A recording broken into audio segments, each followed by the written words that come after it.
Здравствуйте, ребята! Продолжим урок русского языка. Тема сегодняшнего урока – члены предложения. Простое нераспространенное и простое распространенное предложение.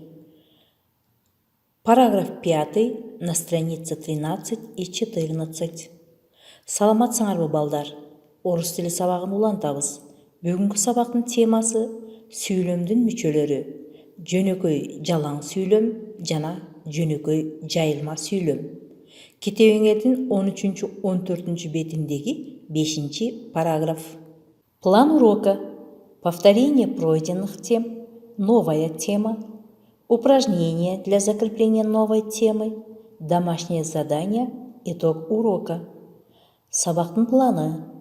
Өтүлгөн темаларды кайталоо. Жаңы тема. Жаңы теманы бышыктоо үчүн көнүгүүлөр. Үй тапшырма. Сабакты жыйынтыктоо. Ребята, прежде чем приступить к новой теме, нам дано такое задание. Мы должны вспомнить, что называется предложением, и должны назвать главные и второстепенные члены предложения в кыргызском языке. Балдар, жаңа темага киришерден мурда бизге мындай тапшырма берилди. Сүйлөм деген эмне? Сүйлөмдүн баш жана айкындоочу мүчөлөрү жөнүндө кыргыз тилинде эстегиле деген тапшырма. Сүйлөм деген эмне? Айрым бир бүткөн ойду билдирген сөз жана сөздөрдүн тизмеги сүйлөм деп аталат. Сүйлөө кебинде сүйлөм айтылып бүткөндө бир аз тыныгуу жасалат. Ал эми жазууда сүйлөмдүн аягына тиешелүү тыныш белгилери коюлат. Ар бир жаңы сүйлөм баштамга менен башталып жазылат. Орус тилинде что такое предложение?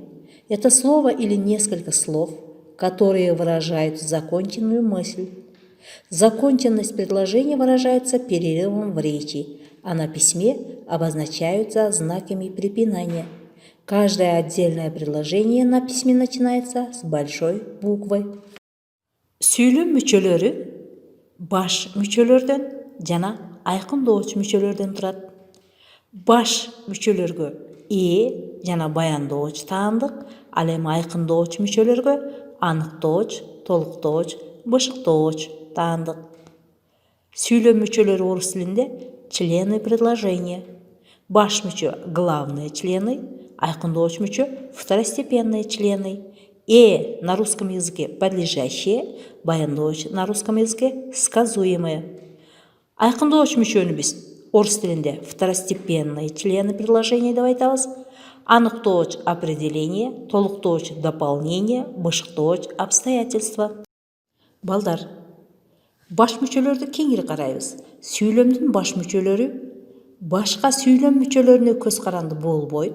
Сүйлөмдүн негизин түзгөн мүчөлөр. Баш мүчөлөр жана баяндоочтон турат. Деген эмне? Сүйлөмдүн башка мүчөлөрүнө грамматикалык жактан багынбайт, баяндоочту сан, жак боюнча өзүнө баш ийдирип турат. Баяндооч деген эмне? Грамматикалык жагынан ээге багынып, анын ар кандай абалын туюнтат. Значит, главный член не зависит от других слов предложений, они образуют грамматическую основу.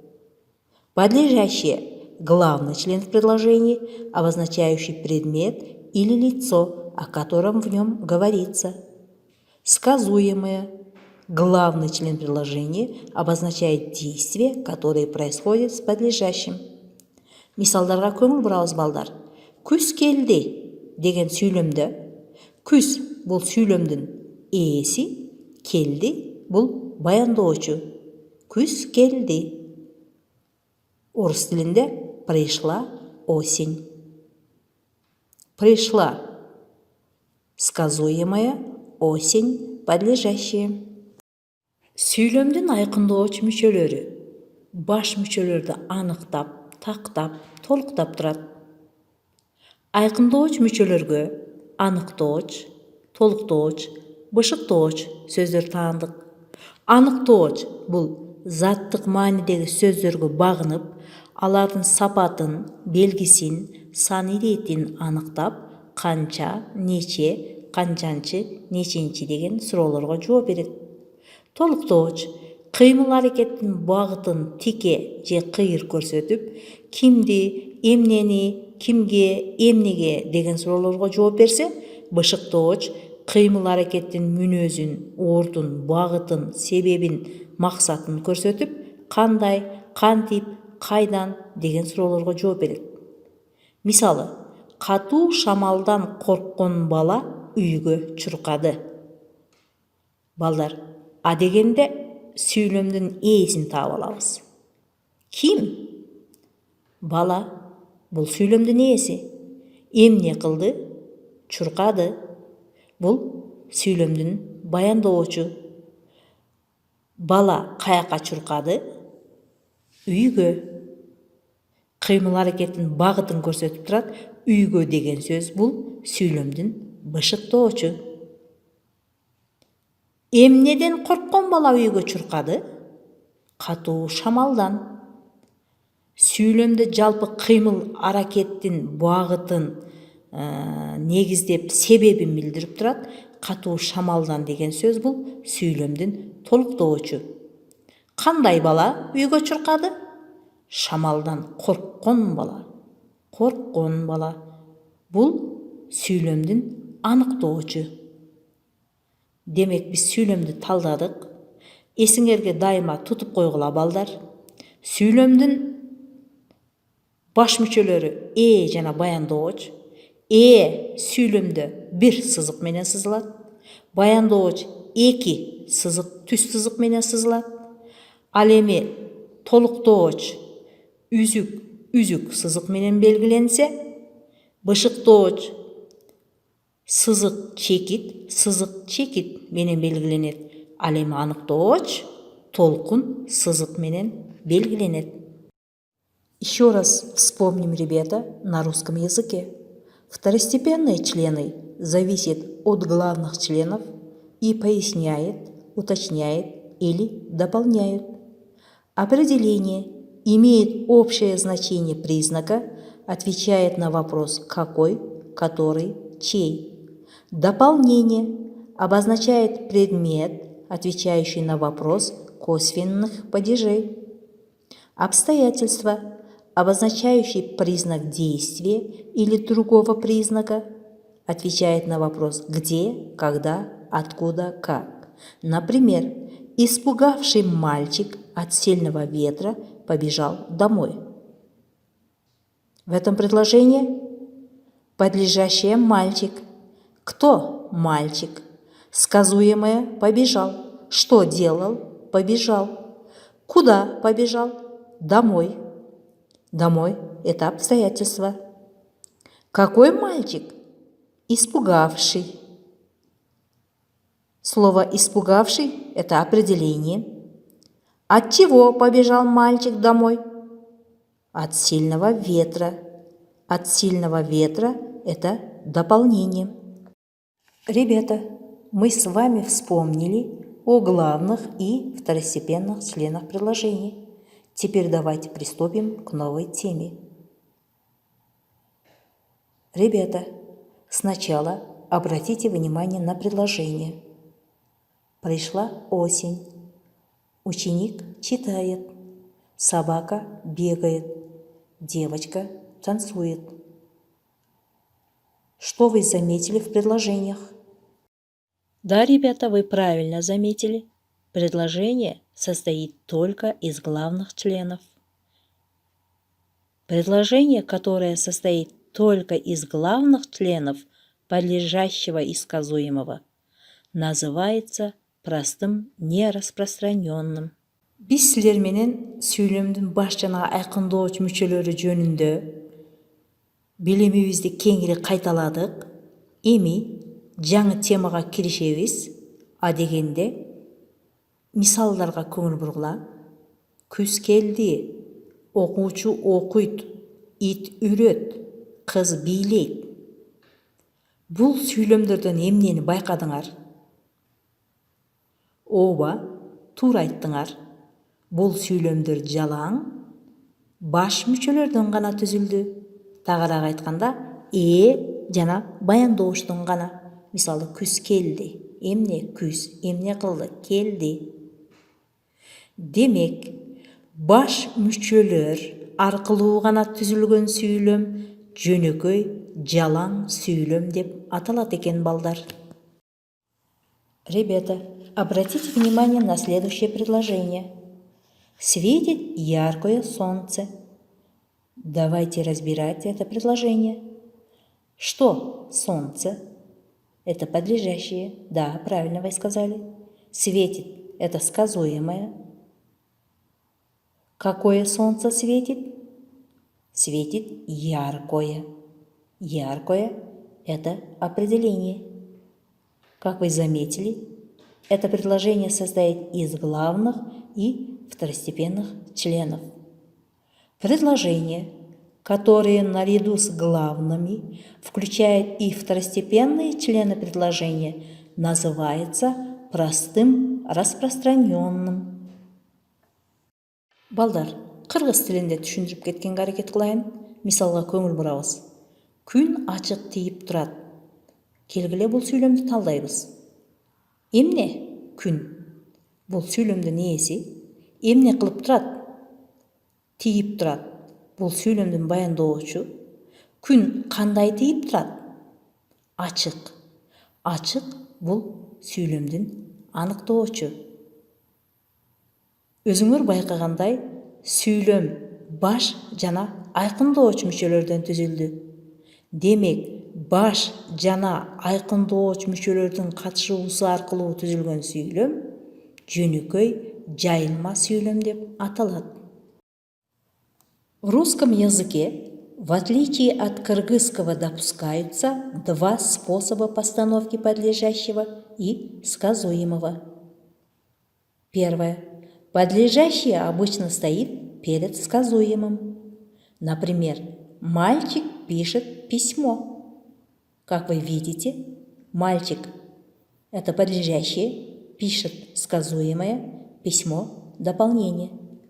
Второй случай. Сказуемое можно поставить перед подлежащим. Например, пишет мальчик письмо. Менен баяндооштун сүйлөмдө ээлеген орду кыргыз тилине салыштырмалуу орус тилинде эки учурун белгилөөгө болот. Биринчи учуру сүйлөмдүн ээси баяндооштон мурда келет. Экинчи учурда сүйлөмдүн баяндоочу ээден мурда келиши мүмкүн. Мисалы, мальчик пишет письмо. Мальчик бул сүйлөмдүн ээси. Ал баяндооштон мурда келип атат. Сүйлөмдүн баяндоочу пишет. Экинчи учурду карагыла балдар. Пишет мальчик письмо. Бул учурда баяндооч ээден мурда келип жатат. Ушул эле сүйлөмдү биз кыргыз тилине которуп, эки учурда карап көрөбүз. Бала кат жазып жатат. Бала бул сүйлөмдүн ээси, баяндооштон мурда келип жатат. Эми биз баяндоошту ээден мурда айтып көрөлүчү. Жазып жатат бала кат. Кандай болду балдар? Кыргыз тилинде баяндоошту ээден мурда алып өтсөк, жарашыгы келбей калды, Ал эми орус тилинде ал өзүнүн формасын, маанисин, жарашыктуулугун жоготкон жок. Менен баяндооштун сүйлөмдө ээлеген ордуларында кыргыз тили менен орус тилинин айырмачылыктары ушул жерде. Ребята, на этом уроке вы вспомнили о главных и второстепенных членах предложений. Узнали о простых нераспространенных и о простых распространенных предложениях. Теперь давайте, закрепляя полученные знания, работаем самостоятельно. Упражнение 17 на странице 15. Спешите, подчеркните подлежащее одной чертой, а сказуемое двумя. Балдар, бул сабакта силер сүйлөмдүн баш жана айкындооч мүчөлөрү жөнүндө алган билимиңерди бышыктадыңар жана жөнөкөй жалаң сүйлөм жана жөнөкөй жайылма сүйлөм жөнүндө жаңы маалыматты алдыңар. Эми алган билимиңерди бышыктоо үчүн өз алдынча китебиңердин 15 бетиндеги 17 көнүгүүнү аткарасыңар. Сүйлөмдөрдү көчүрүп жазгыла. Сүйлөмдүн ээсин бир сызык менен, сүйлөмдүн баяндоочун 2 сызык менен сызгыла. Ребята, закончили упражнение. Перепроверьте свои работы и запишите в тетради. Улетели птицы. В этом предложении птицы – это подлежащие. Подчеркнули одной чертой.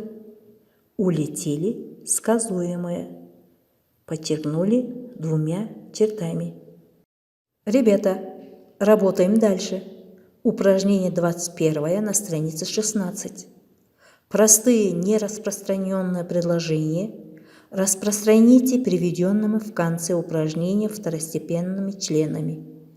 Балдар, өз алдынча иштейбиз. 16 беттеги 21 көнүгүү.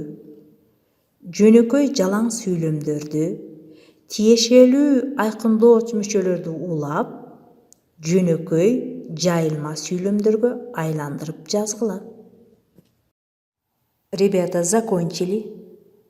Если закончили, перепроверьте и оцените свои работы самостоятельно. Балдар, көнүгүүнү аткарып бүткөн болсоңор, текшерип чыккыла жана өзүңөр баалагыла. Ребята, подведем итог урока. Главные члены предложения – это подлежащее и сказуемое. Подлежащее обозначает, о ком или о чем говорится в предложении, отвечает на вопрос «кто», «что». Сказуемое обозначает, что говорится о подлежащем, отвечает на вопрос «что делает предмет», «каков он», «что это такое». Второстепенные члены предложения «дополнение» обозначает предмет, отвечает на вопрос «кого», «чего», «кому», «чему», «о ком», «о чем», «что». Обстоятельства обозначают признак действия, отвечает на вопрос «где», «когда», «куда», «откуда», «почему», «зачем», «как». Определение имеет общее значение признак, отвечает на вопрос «какой», «какая», «какое», «какие», «чей», «чья». Предложение, которое состоит только из главных членов подлежащего и сказуемого, называется простым нераспространенным. Предложение, которое наряду с главными включает и второстепенные члены предложения, называется простым распространенным. Домашнее задание. Члены предложения. Простое нераспространенное и простое распространенное предложение. Параграф 5, страница 13-14. Упражнение 20 на странице 16. Вставьте вместо точек второстепенные члены предложения. Упражнение 22 на странице 17. Переведите на русский язык. Үйгө тапшырма. Китебиңердин 13-14 бетиндеги 5 параграф. Сүйлөмдүн мүчөлөрү жөнөкөй жалаң сүйлөм жана жөнөкөй жайылма сүйлөм. Китебиңердин 16 бетиндеги 20 көнүгүү чекиттердин ордуга тиешелүү айкындооч мүчөлөрдү коюп сүйлөмдөрдү жазгыла. Китебиңердин 17 бетиндеги 22 көнүгүү сүйлөмдөрдү орус тилине которгула. На этом урок окончен. Ребята, в дистанционном обучении будьте активными в WhatsApp-уроках. Спасибо всем за внимание. До свидания. Сабак соңуна чыкты. Балдар, аралыктан окутууда WhatsApp сабактарга активдүү катышкыла. Көңүл бурганыңар үчүн чоң рахмат. Саламатта болгула.